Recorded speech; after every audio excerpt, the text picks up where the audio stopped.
Let's stay with branding, should we? Ralph Lauren is stepping down as head of the iconic fashion brand he founded nearly half a century ago. 75-year-old will be succeeded by Stefan Larsson, who's currently the president of Gap's budget chain Old Navy.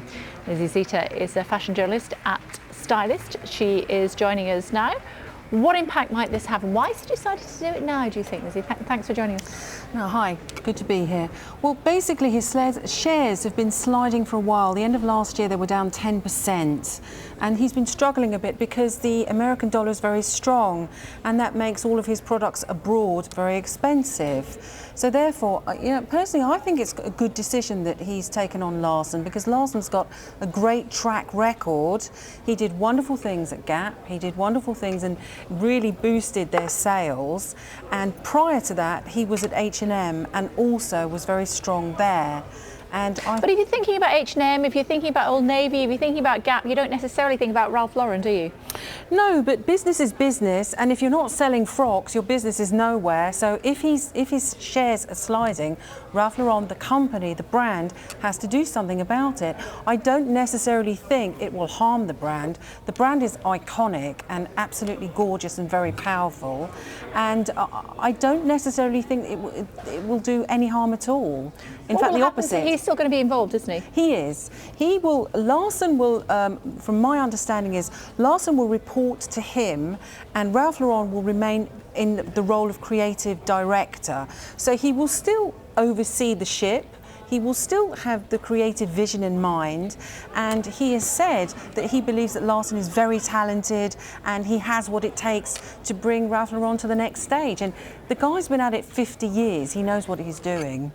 As far as British consumers are concerned, given that we're in a sort of period of austerity and have been for several years now, do people still spend the money on those big ticket items when they can go to Primark or go to Marks and Spencer's or go to Next instead? Well, speaking from a very personal point of view, I think that if you spend over a certain amount of money, you will have that coat in 5 years' time. Whereas, not being rude to any of our wonderful high street brands, they don't necessarily have the long life in them. At the end of the day, cheap is not necessarily the best quality and the best value in the long run. Okay. And as far as Ralph Lauren is concerned, he has decided to step back. Might there be others that are looking at what is happening with his business and think, oh, we may well do the same? Well, I think there's been a trend for it, so to speak, because look, Yox merged with Net-a-Porter recently. Yox is considered like a discount label, it's very successful, and Net-a-Porter is up here, but it's the similar kind of thing in terms of, Yox brings different, the CEO will bring different strengths to that group. Okay. And there he is, Ralph Lauren, as you were saying, set it up when he was, in his mid-20s? He did with his brother, selling ties.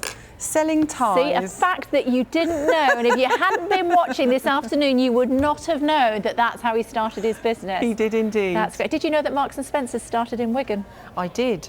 Oh. Thanks. Good to see you. Thanks very much indeed. Thank you very much. Right, I bet you didn't know. We'll see you in a second.